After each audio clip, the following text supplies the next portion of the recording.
മുണ്ടത്തിക്കോട് പാതിരിക്കോട്ടുകാവ് ക്ഷേത്രത്തിൽ പ്രതിഷ്ഠാദിനവും പൊങ്കാല സമർപ്പണവും ഭക്തിസാന്ദ്രമായി.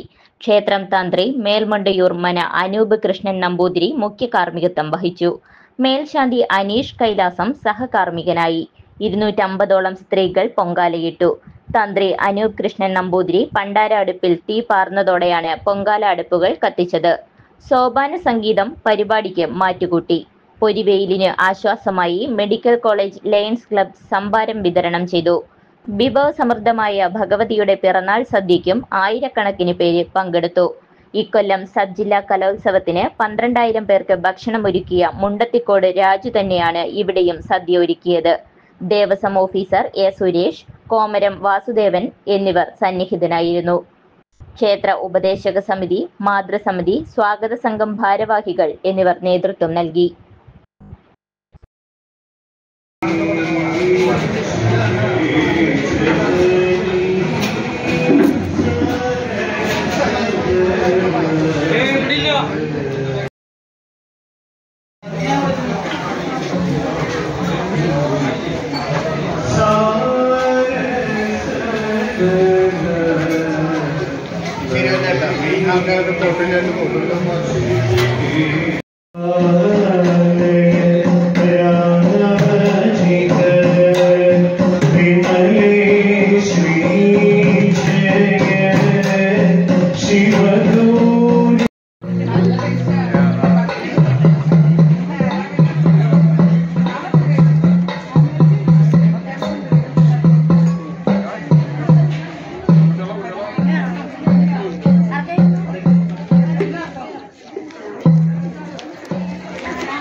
चंद्रकला